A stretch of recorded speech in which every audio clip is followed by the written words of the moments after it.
All right. Thank you for all for coming. This is the webinar. We're going to actually plan to do about 7 or 8 webinars and/or live events between now and the end of the year. Kind of a plan that Roger and I put together to do a little more marketing and getting information out there that we believe is important and useful. Yeah. I just realized I forgot to print up something, but that's okay. We'll do it later. I just got a tweet that said, "Hey, I'll be there." Because I tweeted out 15 minutes ago, "Hey, we got a webinar. Come on down." So these tweets work. They do, yeah. As a matter of fact. Anyway, I'm going to turn this first portion over to Roger because we actually presented this particular webinar live and local here to about 30 people at a meeting of the Public Relations Society of America. And that was, I believe, the 1st of May. Very well received. Yeah, it went over quite well, and so we thought, well, we just need to do this again online as a webinar, just because we liked the material and it got such great response. So, Roger, I'm going to turn the keyboard over to you. If you want to advance, that's the button right there. So I can't hit you this can't. one. Well, try it. I don't know. Well, it works. Yeah. Well, nobody, the fact of the matter is nobody, no owner, no manager, no marketer, nobody wants to allocate dollars to a promotional strategy unless they're convinced that they can measure the results. And that's been a problem for entrepreneurs and managers who are forward-thinking enough to understand the incredible opportunity and value that social media presents for marketing efforts. How do you know that the commitment you've made is paying real dividends for you? And you're never going to convince the guys in the suits in the C-level corner offices to invest in a marketing strategy, particularly a social media marketing strategy, unless you can give them hard data. They live in a world of bar charts, pie graphs, and always upwardly slanting lines, and you have to offer those lines in order to convince them of the efficacy of what you're proposing to do. The difficulties that many business leaders see in identifying the metrics of social media efforts kept them from jumping into the brave new world, or if they realize that they have no other choice, and believe me, they don't, instead of jumping in, they just dip a toe into the social media ocean. And they need to begin to understand how vital that this marketing strategy has become. My partner and I today hope to tell you that you can get a handle on measuring the ROI of your social media marketing campaign. A lot of this may be somewhat elementary for you, especially if you've been doing this for a while, but our hope is in an organized fashion that will help you to present it better to the powers that be. I want you to look at a couple of things, and the first thing I want you to ask yourself is, why do we have problems measuring social media? What is the problem? Well, the first thing is it's troubling. Sloan Management School from MIT recently reported a Google search that netted 2.5 million hits for the search terms ROI of social media. That means that there are a lot of people out there who don't know how to measure it and are looking for answers. Social media market penetration, as we all know, is massive, but few people understand how to measure its impact on marketing. The problem is that it is stigmatized. It's a kid's game, right? Serious people do not tweet. And if they do, it ain't about business. Facebook is where you go to, see the neighbor's vacation pics, or it's where your daughter spends way too much of time, right? Well, the fact of the matter is that has all changed. In fact, Tim and I recently did a project for a Fortune 500 company in which we were asked to find the social media mentions and find out information about a very specific manufactured item, very specific manufacturing process involving rare earths. And you would think that would not be something that we would be able to track at all. We invested in a very expensive research tool, and I mean incredibly expensive research tool, so that we would get to every mention in social media about this particular manufacturing process that there was. The longer that we went into the deeper that we got into this project, the more we discovered we didn't need that tool. What we ended up doing was joining several message boards specific to that manufacturing process through Twitter, through several Twitter groups, and they would tweet about articles that were the engineers who were part of this process were on Twitter, and they would that's my phone ringing, for crying out loud. You're supposed to silence these things before you go into the black room, right? All the way across the room, and there it is There it is ringing. It'll There go it to is voicemail. stopping. Yeah. But anyway, the engineers who worked on this process were all members of Twitter, and they had all formed these Twitter groups, and they were constantly tweeting about this process, and we were able to gather all the information that we needed from Twitter. So maybe these C-level executives don't tweet, but their younger employees, their engineers, they all do, and it's time to understand that it's no longer stigmatized to be involved in social media. Easily quantifiable. If it was, you'd use the standard tools of analysis. You'd isolate sales that were attributable to your blog and divide it by the cost of the blog. It's ROI. But social media doesn't work the same way that a billboard campaign does. Those types of measurements don't apply, and we'll talk about why in just a moment. And you didn't learn about it when you got to MBA. Two distinct groups are struggling now regarding their investments in social media, particularly in social media. Managers who see the trends, understand what's going on, particularly as the Y generations and the Z generations grow up and become more part of the working world. They know what's happening. And they're struggling against the older executives who aren't convinced of the value of social media or fully understand it and will only be persuaded by high numbers and the sounds of the register ringing.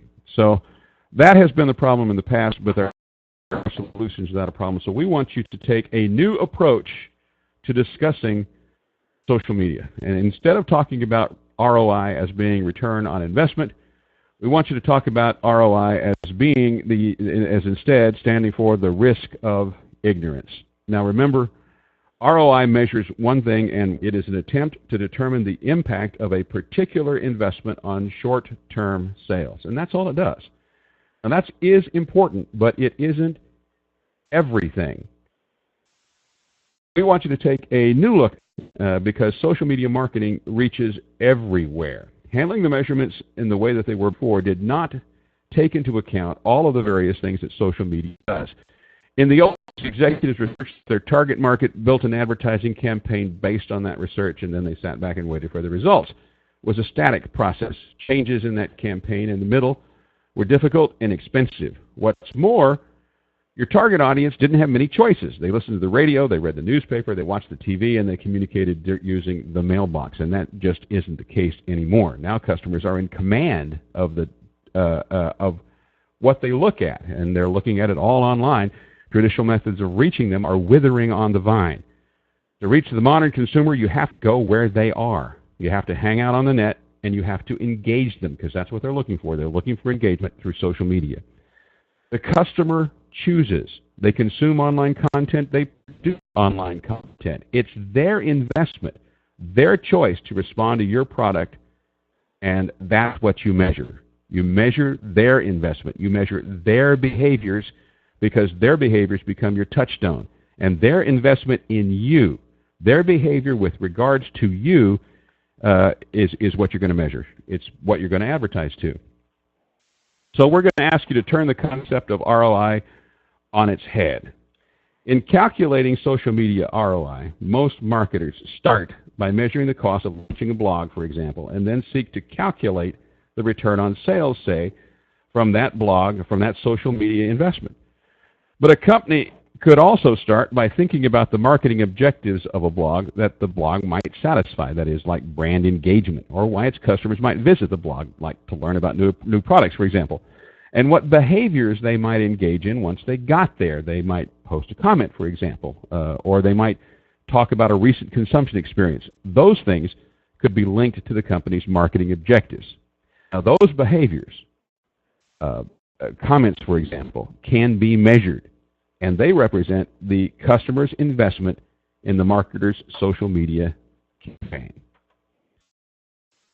Why the difference? Why is today's marketing on social media different than everything has been in the past? And that difference can be described in one word, and that word is that it is interactive. Your past marketing efforts have always marketers' control. You identified your demo. You chose the medium that reached deepest into that target demo. Your target didn't have many choices. If they listened to the radio, they heard your ad. Now the target has a vast number of choices, and the importance of traditional market outlets are fading. The customer, not the marketer, defines their experience. They are fully in control of it. Those which wish to reach them are competing for their attention.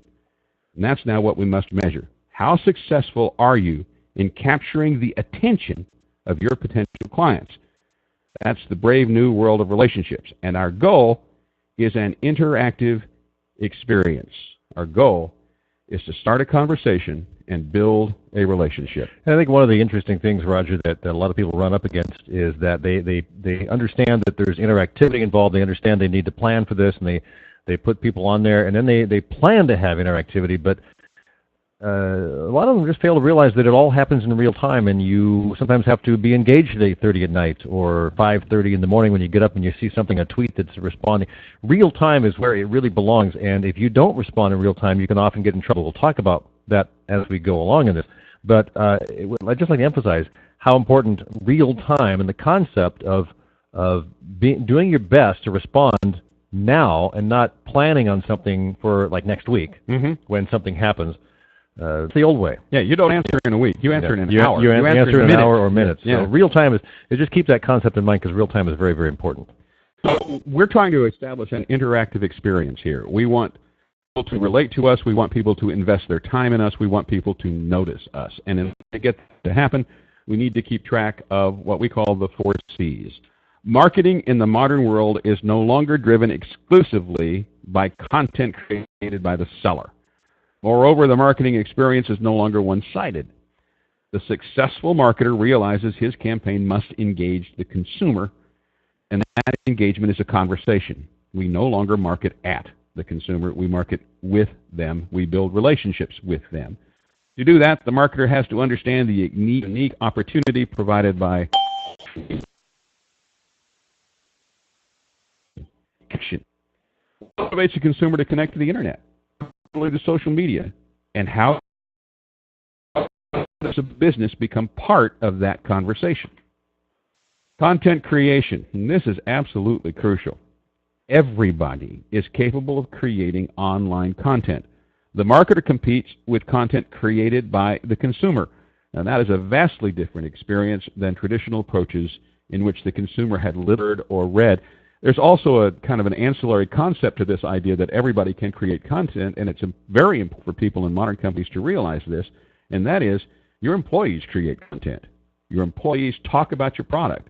They do it on Twitter.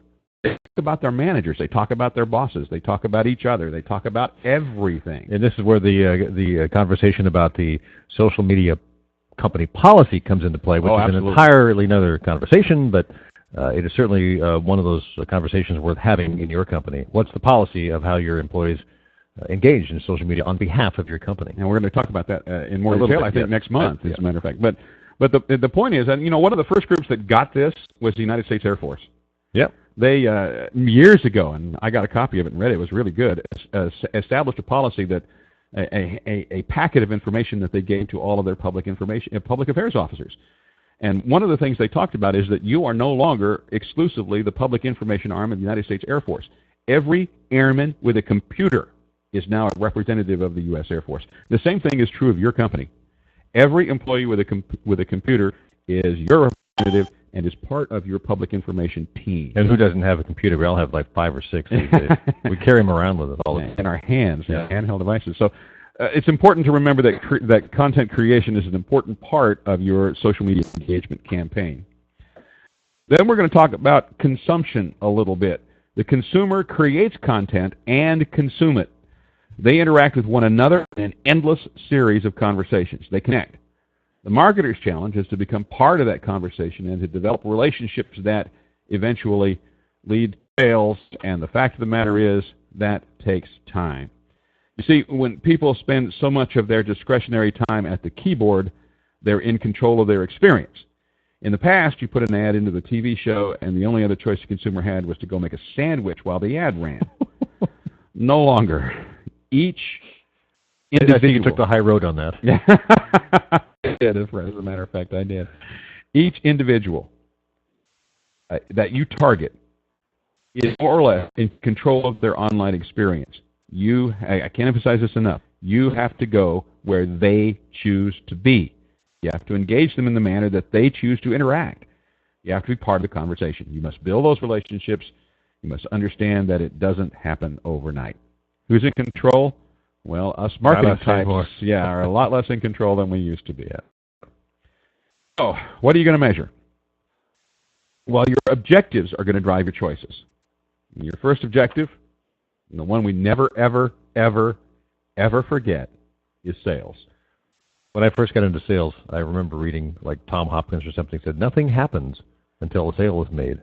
And that was kind of like an epiphany. So sales are everything. If you don't make a sale, the company doesn't exist. So sales, you got to start there. This is the ultimate goal. And while in an interactive environment, it just isn't possible any longer to always tie marketing direct to short-term sales changes, it is always vital to remind ourselves and everyone else that that's what we're here for. Sales analysis of that kind is traditional. It's therefore relatively easy. Of course, it gives you a warped view of the value of your social media effort. For that, you need to look at other longer-term objectives. What else? Cost efficiencies. Best Buy now uses Twitter as a customer forum. The platform is free, and most consumers, especially young ones, know how to use it. And that's just one example. Like another, customers can become their own online toll-free help desk through FAQs and user forums, and I've seen it happen a lot through Facebook. Someone will post a question on a company's Facebook page, and that question gets answered not by the company, but by all the other people who look at the Facebook page and hang out there.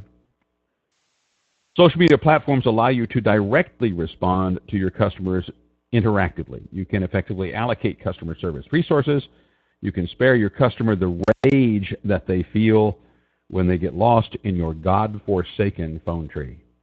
Believe me, I have been there, walking through the hinterlands, trying desperately to find my way out. Another example, product development. It's relatively simple to mine online forums that allow customers to comment on product concepts and product design.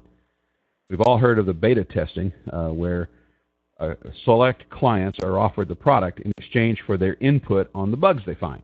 And that's just one example of the... Just had a thought about sending out food and looking for bugs. Never mind. Different kind of bugs. We're talking software bugs. Yeah, completely different. Another thing you can use it for in ancillary to product development is market research. Guess where a lot of your present clients and the vast majority of your future clients hang out? It's on the net. More than hang out, that's where they experience an enormous part of their lives. It's no longer separate. The market research that you do in traditional ways can no longer be separated, and it's no longer distinct from the market research that you do online. That's because your target groups, your marketing groups, are no longer distinct. They are the same, both online and offline. And that's especially true as the people who don't know how to use computers age out. My dad is a avid computer user, spends probably 40-50% of his day online. The guy's coming up on 90. It's the fact of the matter is that's where folks hang out now. I guess I say that too much, but it's just the fact of the matter. So, when you measure, what are your goals? Well, your goals are brand awareness. Every time, and that's one of the things you want to measure, is how aware of your brand are people. Every time a consumer uses an application designed by or about the company, every time a business enhances the consumer's experience, or provides helpful content and advice, and by the way, that's what we strongly advise that your blog be, rather than a place where you post your latest sale item half off. It's where you help people. That's what your blog should be. But every time it provides helpful content advice, the company gains stature and increases the positive exposure of its brand and the positive feelings that it engenders in its target demo. That connectivity leads to brand awareness, and that connectivity, that brand awareness is measured. One of the classics of social media marketing involves the company K-Tech. Tim knows all about this. I discussed this with him at length, and he knew more about it than I did when I started thinking about it with him. Now, that company markets a very powerful blender. They posted a series of videos on YouTube entitled, Will It Blend? Yes, they did. The founder of the company posed that question, will it blend? And then proceeded to blend all kinds of stuff, like iPhones and ghosts and golf balls, you name it. And the question he asked was, will it blend? As long as it fit in the blender. Yeah, let's see if it blends. Yeah. The video went viral, and sales went up five-fold. Oh, 500%. That's a good return. Just from some clever videos. I love that. Yeah. And how much did they invest? They invested time. Time in a small camera, yeah. Yeah, the platform is free. They already had their showing what their stuff does. Yeah. So. Now, these videos have been viewed. Well, take a guess. How many times videos have been viewed? At the time I wrote this, which was weeks ago. I'm going to say millions, but I don't have a number. 100 million times. 100 million times. On YouTube. Yes. So there you go. Brand awareness through social media. Next thing, after brand awareness, brand engagement. Now, this is the holy grail of social media marketing, and it's inducing the consumer to interact with you. You can, if you are savvy, end up with a positive content generated by the consumer. Now, let's talk about one company that's done exactly that, and it's one real familiar and one that he has a lot of respect for, and I'll let him tell you about it, and that's G Diapers. Well, G Diapers has what I would call a lot of brand advocates that interact with their Facebook page. What do they have? I forget, 30,000, 40,000 Facebook followers? Yep. It's a pretty big number, and it's grown steadily over the years. But what I really like about what they do, Roger, is that they their Facebook page, certainly they use it as a sales tool on occasion, and other companies will use it as well, like Tuesday Special, those types of things.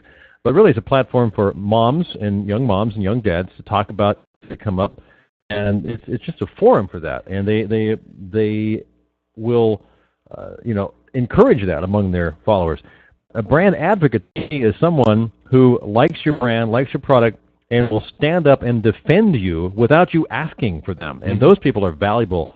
And if you find those people, acknowledge them, spiff them with something free now and then. Yeah. Give them a coupon or something, I don't know, for free, whatever your budget is. And I'm sure they do that on occasion because they're very giving in this company. It shows. And so people stand up for the company, and I love brand advocacy that a lot of people do just because they love who you are and what you do. Now remember, G Diapers is a local company based in Portland. This is not some big multinational organization. They're based in Portland, and they make environmentally friendly disposable diapers. Yes, they do. That's what they do. That's what they do. They have, 30 or 40,000 different followers on their Facebook page, for crying out loud. And they're all very active. They all come onto the Facebook page and comment and talk and help each other through the terrible twos or whatever. There's certainly other examples, but that's just one we came up with that shows how that works. Word of mouth is great, too. The last of your goals should be to encourage word of mouth. Now, customers who are aware of your product and engaged in your product, they have conversations, and they have conversations with other consumers. Business owners and executives talk constantly about word of mouth, and some even use it as an excuse not to advertise, insisting that they don't need marketing because they'll build brand loyalty through word of mouth. Of course, they fail to understand that the initial buzz does not generate itself. People have to have something to talk about, and that's where your advertising comes in. But now, social media has come up with the ultimate engine of word of mouth, and I mean it is the ultimate engine of word of mouth, and that is Facebook, Twitter, YouTube, LinkedIn, all the rest of them. That's where customers talk to each other. That's where they do it. And you can measure your impact on brand awareness, you can measure your impact on brand engagement, and you can measure your impact on word of mouth. Another interesting outlet for word of mouth or a platform is Amazon with all the comment section. And Amazon's basically selling books. Now they sell everything in the world. But if you go to buy something there, you can find out very quickly if the product is being received well by people that have purchased it, have put their money on the line, they've commented positively or negatively, they've rated it on a scale of 1 to 5. And that is a great way to see what people are talking about. Word of mouth is just amazing on Amazon. They've done a great job of it because it helps them sell products. Now, before we get into the actual things that we want you to look at when you measure, before we do that final step, we want to tell you the price of failure. We want to talk to you about what happens if you don't. Well, and I have a question I'm going to pose to you, and that is, what is the power of one tweet? I'm going to show you a tweet here, and you may recognize this because it was only a month or so ago that this actually came out and did interesting in the world. The tweet came from the Associated Press official Twitter. 2 explosions in the White House and Barack Obama is injured. And you can probably imagine what happened within minutes. Yes, the U.S. financial markets went nuts. And it turned out, of course, that the was phony. Someone had hacked it, and real thing. They have computers that recognize certain words, and they were seeing things in what was happening online and everything. And so they just reacted and started doing these massive trades, like tens of thousands of trades per second, and the stock market dropped, 200 points or something, and lost $180 billion in value in just a few moments. Now, of course, that all came back, but this is the power and effect of a single tweet. And remember that ignorance is not bliss, as Roger just talked about. One of the things we'd like to talk about is monitoring. Social media is very important for monitoring a lot of things. You can see what's going on out there. You can keep your ear to the ground. It's very important to use social media as a monitoring tool to make sure that you know what's on in your world, your target market. It's just important. It's key. It is absolutely essential that you understand what's going on out there in the social media world. And remember, we talk time and time again about this is where people are, this is where they hang out. You can monitor this world, and you can monitor the mentions of your industry, your company, and your product, and how those are perceived in the larger world by monitoring how they are talked about in social media. And that you can do without ever actually engaging or interacting. That you can do just by looking. But it's important that you look. And Roger mentioned earlier on, one of the things that we did for monitoring was the actually ATI Wah Chang, which is out of Albany, and they hired us to do the 6 to 9 month project, and they really didn't want to get engaged with social media because their management was not interested in it. But their marketing guy, who was a colleague of ours and we knew, said, we really need to know what's going on. Let's do this kind of as a lab experiment. And we put our ear to the ground and came up with some really interesting information. And as Roger mentioned earlier, a lot of that came from Twitter. In fact, the executive who was forward-thinking enough to engage us actually was able to present our findings to many senior-level, C-level executives in his office several days before the additional sources. The hilarious thing is, even after that, those executives still did not get the values from media. It was just stunning. Another thing that social media, if you're ignorant about what's going on, is you lose opportunities. You lose opportunities to get your brand out in front of people. You lose opportunities to find out what's going on. You lose opportunities to improve your product by listening to what people are complaining about, for instance. It's very important to know that there are lost opportunities if you do not engage. Incredible. It's incredible what you can find if you pay attention to what's going on. And in fact, one of those is Oreo. Remember? Oh yeah. Well, we'll get to that. Okay. Yeah. Oh yeah. That's on our later docket here. Gotcha. My mother told me when I was a kid, feedback is good. Doesn't matter. It can be positive. It can be negative. But it's all good because it gives you a chance to assess what people think. Now, positive feedback is great because you get that pat on the back and you go, I feel good about that. But it sometimes isn't that useful. Whereas negative feedback tends to be the kind that if you go, oh man, if you take it personally, not good. But if you go, it helps me recognize some things that I was not recognizing. I'll give you a good example. Guy Kawasaki, the author, has written dozens of books, high-paid speaker to go around. He blogs. He's very engaged. His most recent book, he put it out. Thousands of people downloaded it, printed it out, took their red pencils out and said, this is a mistake, this is not good, and they sent it back to him. He got tons of feedback, which really improved his book. Now, what did he do? Did he lose any sales out of it? He may have lost a few, but it improved the book drastically so that when he did put it out there, it was a much better product. And these people probably went and bought the book that they helped fix. A lot of them probably did. So feedback is very, very good, and that's a great example of how you can use feedback in a positive way. Finally, research is great for social media. Social media is great for finding out things about your target marketing, your target. I want to tell you a little bit about Facebook.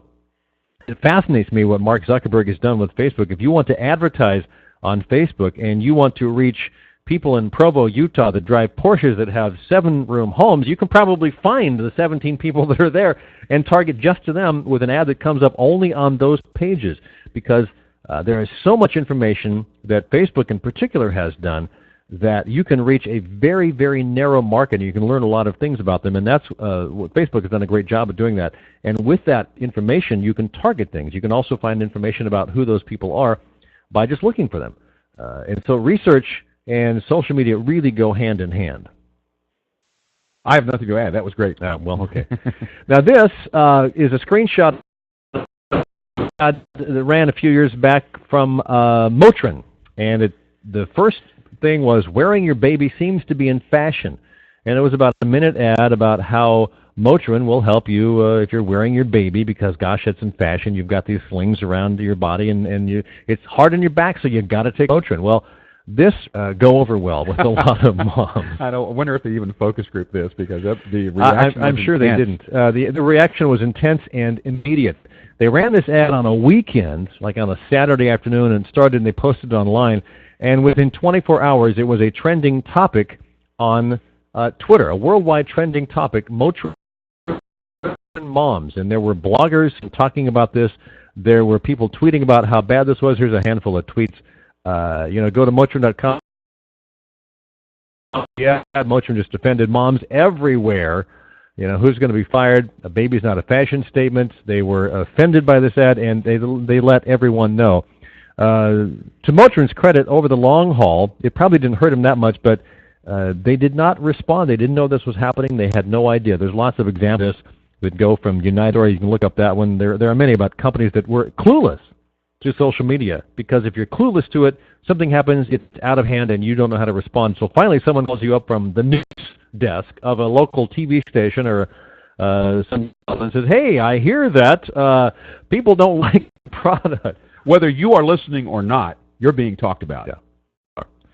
So just a good example of what not to do. And then you may remember this back in January at the Obama's State of the Union address. A short time after that, it was Senator Marco Rubio of Florida who made a response to this, a Republican response. Up-and-coming gentleman who is very well respected in the Republican Party. But when he was doing this, the only thing that people remembered and tweeted about was the fact that he's like half a bottle of this water. Well, it turns out that Poland Spring made the water. Its brand was there, but Poland Spring did not take advantage of it at all. In fact, if you went at that time and looked at Poland Spring's Twitter account, it was dormant until all the way back to July of 2011, almost 18, 19, 20 months before that. Wow. And so a missed opportunity. I think that's a great example of a missed opportunity. Now this, though, is an example of an opportunity that's not missed. You may remember the Super Bowl a short time later when the lights went out. Well, the Oreo cookie marketing team was watching the game together, and after the lights had been out a few minutes, someone said, hey, we got to do something about this. They came up with a quick ad, tweeted it out, and it became, 14,000 retweets. This thing got around. It got written up. It got talked about. It is still shown as a good example of real-time. I talked about real-time earlier. Real-time marketing from a company that knew how to react, knew what to do immediately, didn't have to send it up the ladder of the chain of the management command and get an okay, which would have taken days and weeks, and the opportunity would have been lost. No, they did this in real time. Instantly. They got it out there before the lights came back on. And like I say, marketing blogs and news blogs, business blogs, business magazines wrote this up as a great example of how to react. Now you're saying, okay, this is just a cookie, but maybe they went and sold more cookies. Oddly enough, I actually bought a lot more Oreo cookies since then. Oreo's got it going on.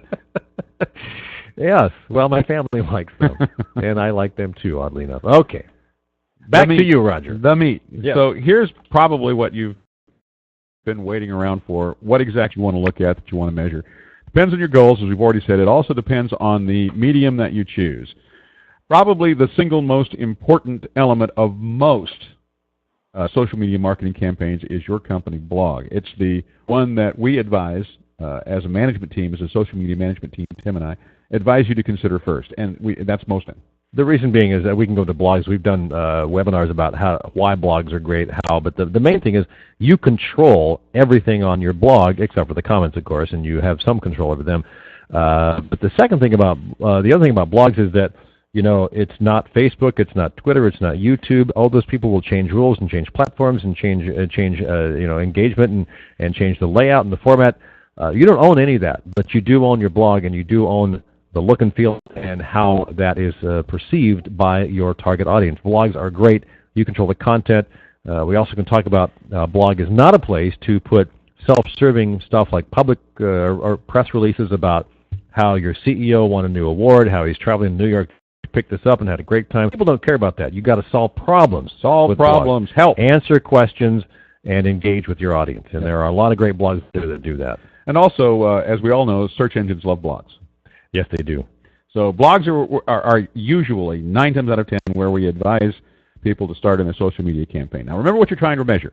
You're trying to measure brand awareness, brand engagement, and word of mouth. So what do you look at when you measure brand awareness?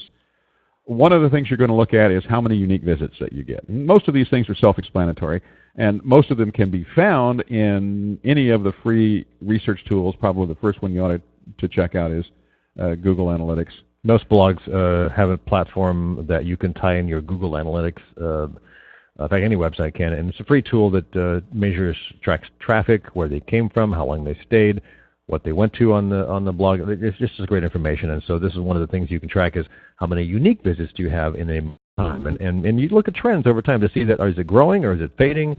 How's that look? And not only is Google Analytics free, it's also pretty good. So, yeah. That's the first tool you probably ought to look at. And unique visits is one of the things you want to track. Other thing you want to track, obviously, is return visits. Once they've been here, did they come back? Yeah, exactly. And I'm trying to look back over my shoulder because we have one of your monitors back there to see what you see, and I want to know how long is the break between putting up there and what you see. So I turn away from the mic now and then. But anyway, unique visits is one of the things you want to track through Google Analytics, whatever, and then return visits. You want to know the number of times the page is bookmarked, because that tells you how engaged and involved in your blog your customers are. Do they make it easy for themselves to come back? Number of times bookmarked. There's search ranking. That's kind of an esoteric measurement, but it's a good one to think about. Where do you come up when you're searching? I think it really is important to not the number that it is. I mean, with what 50 million or 75 million blogs, depending on who you ask, and static websites, the number itself isn't important. But I think in context, with how do you rank against your direct competitors? How is it trending? Is a search rank going up over time? Is it going down? And again, this goes back to unique visits and return visits. But I think the competition aspect is very, very important. Are those people that you're competing against, those companies, how do you do against them? And if they have a higher search ranking, find out why. Look into what they're doing that you're not.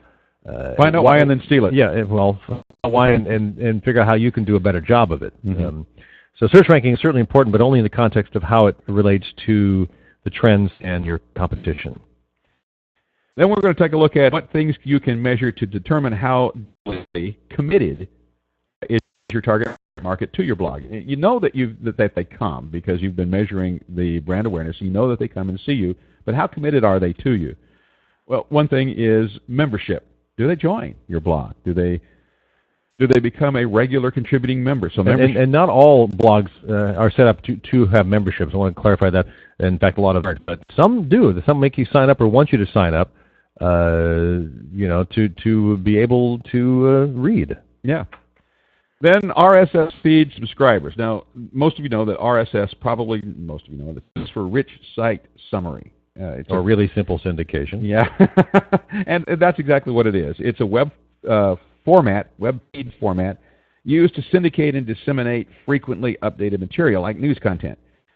Since you're also socially media savvy now, it will also disseminate your blog posts in pretty much real time. RSS checks automatically for any updated information and sends it along in a convenient format. Very often it sends it as a email. Email. It shows up in an email, yeah. It shows up, there. So if you have RSS feed subscribers, it means that they are engaged in your blog and they want to hear what it is you have to say. They want to hear it badly enough that they're going to stop for it. Now the thing about that is, let me stop, because I subscribe to a number of blogs, and they show up in my email box, and I put them all in a separate folder. But the interesting thing is I don't read all of them all the time, but I send them enough to say, oh, that's something I want to look at. So it's a constant reminder that they're still out there. It's a reminder that you've got a brand new post that is going to show up in someone's email box, and people can go, oh, there's something new. Let me just check it out. It may not be something they want to read, but it's a reminder that you exist. If they're like a lot of people, like me, there's so much to consume that if it's easy to forget about who you are and what you're doing. but the RSS feed is important because it is a reminder in their email box of something brand new. And the last thing that we want you to look at in terms of blogs are the comments. And let's always remember and never forget that search engines love comments.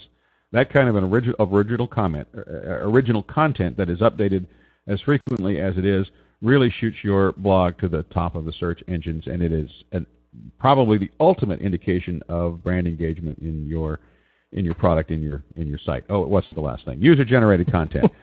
Things like Facebook. How many people come onto your Facebook page and just talk about you? How many use your content on their blog sites? And going back to Facebook, because you mentioned them, they have if you have a Facebook page, business page, they have so many analytics behind the scene there in the back office, which is also very, very useful to show trends and the types of topics that people are responding to. So a blog in that case is very similar to Facebook and vice versa, because you can track a lot of information as part of the tool that you have, and it's free. Now, I'm not entirely certain that this is the last one. Based upon where this is showing up on my slide, there may be one after this. I would be very embarrassing if there is. Yeah, how about that? How about time on site? How long do they spend there? Membership, brand engagement. RSS feed subscribers, brand engagement. Comments, user-generated comments, brand engagement. And how long do they spend reading your content? That's another indication of how committed they are to your blog, to your site. Then other interactive responses. Surveys, polls, those types of things. Do they participate? Yeah, and you can also, I love surveys because I will do them on occasion, and you think, oh, I think that people will think this about something, and you put a survey out and you find out that you're wrong. Or it confirms that you're right, so that you're not relying on only your gut and intuition. You're also getting a snapshot of what other people think at a given moment in time. So polls and surveys, SurveyMonkey is what I use all the time. I would highly recommend them. They have a free version as well as a paid version. There are others out there as well. So how do we measure word of mouth comes to blogs? And that's a very good question, and one we intend to try and answer. How often is it referenced in other media? Is your blog reblogged? Is a post reblogged? How often is it referenced in other places? That's an indication of how it's being talked about. That's an indication of the word of mouth that you're getting from your blogs. Is it shared on social media? Is a link shared on Facebook, for example? That's yet another indication of how penetrating, how often your blog is being talked about in other places. And all these things are measurable. Yeah, exactly. And all of these things are measurable through Google Analytics, for crying out loud. I mean, you can keep track of this stuff. Badge displays. Now, I didn't even know until I began researching this particular project what a badge was. Tim had to tell me. It's a logo that you design for your company, and you offer sites to use it along with the link. And what often happens is that they'll already have the link that you just insert in the side of your blog or your website, and they're hosting the little badge. And so what you're saying is, it's a link back to their site, and you recommend them. It's kind of a recommendation. And text links as well. The blog is also very important to have people come back to you. If you check my blog at tradeshowguyblog.com, you'll see down the right side a number of websites I link to in the industry that I like. There's certainly a lot more that I could put there, and people will often ask me to put their site there, and I'll check out their website or their blog, and if I like it and I want to link back to them because I'm kind of given a stamp of approval when I do that, I'm happy to do that. Now, these are all things that you can get hard, presentable numbers for, and they are all things which indicate how well you're doing in your social media campaign. Likes. How many times do people give you a thumbs up? That's yet another example of how perceived and whether you're going to be talked about by other people at other times. What's a microblog? Well, it's Twitter, and it's also Tumblr. Tumblr's in the news. Becoming really popular. Was it which one? Was it Yahoo that bought them for $1 billion? Yeah. So Tumblr's exploding, has gone along. That's microblogging in a sense. It's a very easy blogging platform, but Twitter would be considered a microblog. I don't know that you call Tumblr a microblog in that strict sense, but it certainly is easy to do. And most of the posts that I see that are hosted on the Tumblr platform are very small. They just are just throwing pictures up there and a comment or two. How do we measure brand awareness for microblogs? Tim, how do we measure that? Well, you can measure tweets about your brand if you have a well-known brand, and if you don't have a well-known brand, it's probably hard to actually gather that information. But certainly, some companies do that by seeing how often these tweets are about your brand. You could also measure the valence of tweets called the valence of tweets, and that is the percentage of the tweets about your industry, your company, or your brand that are positive versus the percentage that are negative. And this is something that actually comes up in some of those more expensive premium platforms that we use, for instance, the Radiance, the Vision, to where they could look at the tone of words used in a tweet or a blog post, and they would say this is positive, this is negative, and you're getting 85% positive, you're getting 15% negative, or you're getting 50 and 40 and then 10 or those types of things. So the balance of the positive versus negative is what we're referring to, and it's a good tool. It's amazing how important this particular measurement is. And when you tweet about this webinar, we expect a valence of 99 to 1. That's just important. Followers are people following your microblog. That's a way to measure brand awareness. They know you are there, and they follow your microblog, follow your Twitter account. Brand engagement. How do we measure that? Well, again, followers is a key issue, and Tim's giving me the hurry up sign, so I'm going to pour through this. Your @ replies. Tim, explain that.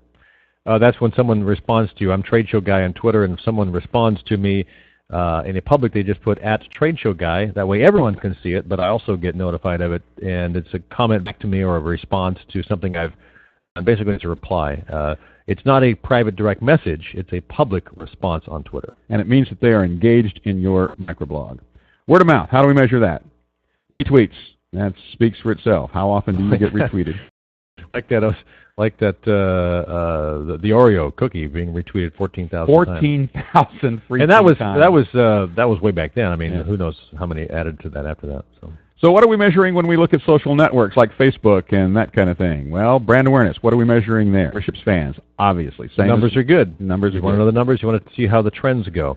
And I think trends are more than the actual numbers, although certainly the numbers are significant. Installs of the applications that you offer. Everybody offers applications, but if you do, how often do they get installed? Tim hates them. I don't like them. Yeah. So, but nonetheless, if you have them and you want, it's like apps and things like that. Some apps are good. iPhone apps or Android apps. Those, if you certainly you want to follow those. Mm-hmm. So, bookmarks. Your page get bookmarked. Brand awareness. It's very important. Reviews, rating, and valence, and that's like at Amazon and what have you. Yeah, that's kind of what that really refers to. Is if you have a product that's on Amazon, what kind of ranking and ratings and reviews are you getting there? Again, another thing to watch for. Positive versus negative. Impressions. And impressions is something that I have to learn about. It's the number of times a post from your page is displayed, whether it is clicked or not. And what that means is people might see multiple impressions of the same post. For example, if it shows up in your Facebook news feed and then is also shared by a friend, that means your impression shows up. Some of that is measurable. Facebook does a good job of measuring that. I don't know that Twitter does. I know that, for instance, I have almost 6,000 followers on the Trade Show Guy account, but if I put something out there, how many people of those 6,000 actually get a chance to see that? Mm-hmm. Number's pretty small, and I'm not aware that there's a way you can accurately track impressions on Twitter, but you can on Facebook. Social networks, brand engagement. People talking about you indicates they are engaged with your brand. Active users. How many people actively participate in what you're doing through your social media account? The number of likes you get. That's self-explanatory. You want them. Valence of reviews. How many positive versus how many negative? That's always, always, always a matter. Something that you should be concerned about and something that you should be looking at. Reviewer rating scores was something else that I really didn't understand until Tim explained it to me. Am I explaining the whole world to you these days? Sometimes I think it's true. I'm the mouthpiece. Don't let him kid you. Roger's a pretty smart guy. Reviewer rating scores. The number. How many out of 5 do you get for a particular? Are you getting 4s and 5s, or are you getting 1s and 2s? Yeah, like Yelp. Yelp is a good way to look at that. Word of mouth in social networks. Appearances in other people's timeline. Are they willing to share what you're doing, what your company is doing? Does it stand out enough? Does it get their attention enough? They're willing to put that in front of their own people. And that is word of mouth. It's the same way as people talking about your product over the yard fence. It's the same as them talking about it at the water cooler. That's word. Posts on the wall. Posts on your wall. Are they talking about you? Do they want to talk about you? Reposts and shares. You all know what that is all about. That's something that you can measure, and it is something that measures how often you'll be talked about by other people. Now the video blogs. What is the fastest growing form of social interaction out there? Video is amazing. We've known this for years, but it doesn't stop. It just keeps growing. So what can you do on brand awareness with video? Well, of course, you count the number of views. You check the ratings, because you can certainly put ratings, I like this, dislike it, on YouTube, and so the comparison is good. How about brand engagement for video? What are we looking at there? Again, comments. That indicates people are talking about you, that they are engaged with what you're trying to do. Replies, same thing. Views, obviously. How many people are looking at you? All measures of not just your brand awareness, but your brand engagement and responses. All of those are part of video, and all of them are measurable. All of them produce hard numbers. YouTube's not the only, there's Vimeo, which is also very, very popular, and there's a few others out there. I would look to both those, though, as the main two to consider using for your video. Word of mouth on video, embeds, republishing, sharing. Exactly. Yes. Yeah. Whatever mechanism is called, whatever that mechanism is called, it's still sharing. Yeah, incoming links is similar, but not quite the same as blogging, or they're not embedding or republishing. They're just directing people to it. So we're differentiating a little bit there. And likes, thumbs up, thumbs down, always important. We wanted you to take away from this meeting. It's an interactive world, and I want you to start thinking of ROI instead of return on investment. And even instead of risk of ignorance, which I talked about before, I want you to start thinking about ROI as rewards for action, rewards of interaction. You keep changing that ROI around. I love it. And I keep coming up with better things for it to mean. It's the conversation that it is not necessarily direct, quick, transient sales. It is the level of conversation that we're achieving. It is the talk, the buzz that we're generating about us and our products. There are hard numbers, and you can get them.